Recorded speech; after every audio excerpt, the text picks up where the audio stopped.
gbogbo ènìyàn ẹ súnmọ́ bí ẹ wá gbọ́ o, pàápàá jùlọ gbogbo ẹ̀yin tí ẹ máa ń sọ wípé ẹ lè lo oògùn tàbí àgbo nítorí pé ìlànà ṣọ́ọ̀ṣì yín àbí ìlànà ẹ̀sìn tẹ́ ń sìn kò bá kí ẹ máa lo oògùn tàbí lo àgbo mu.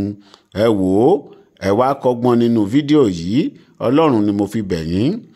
Ẹ wò ó, arákùnrin yìí ni dókítà wá tírìtì nílé. Dókítà wa ń sọ fún wípé ẹ jẹ́ ká fún yín lábẹ́rẹ́, ẹ lo oògùn. Arákùnrin yìí ó yarí kanlẹ̀, ó ní rárá o. Kí ló wá fẹ́ ṣẹlẹ̀ sí arákùnrin yìí gangan? Ẹ jẹ́ ká parapọ̀ ká jọ wo fídíò yìí ká kọ́gbọ́n.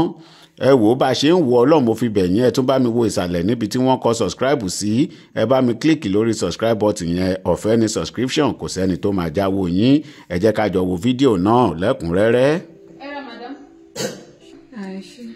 Test tí dáàdi wa ṣe ní hospital wa, result ti jáde. Chronic typhoid ẹ ní.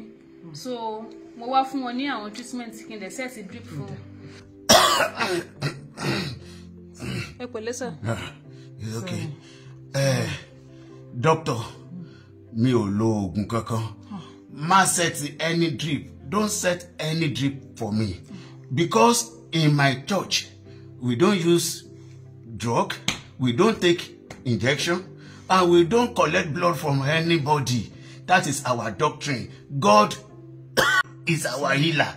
So my God will heal me.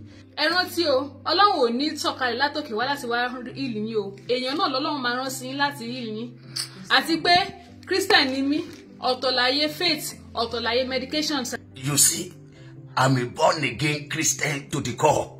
I gave my life to Christ since 1996, and up till now, I've not backslided once. So my God will heal me. Di ọjọ́ nítorí Ọlọ́run lóògùn ọjọ́ nítorí Ọlọ́run, rántí àwọn ọmọ ẹ̀, rántí màmá ẹ̀, rántí àwọn ọmọ ìyá àti ẹ̀ náà, rántí èmi fúnra mi jọ, má sọ èèyàn méjì tẹ̀rọ èèyàn kan torí Ọlọ́run jọ torí Ọlọ́run lóògùn jọ àwọn kí ni fẹ́ ṣe báyìí. Sátánì padà lẹ́yìn mi, Olúwa bẹ́ẹ̀ wí ní olóògùn. It's not in our doctrine. It's not in our doctrine to take any drug or injection. Go away.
Yeah. Hello. Hello. Hello, Ale. Hello. Hello. Yeah.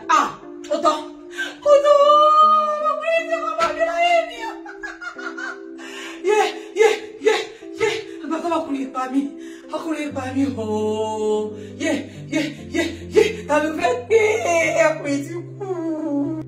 Though faith is real, but if you pray for 1 or 2 days and it's not working for you, please go to the hospital. Don't kill yourself.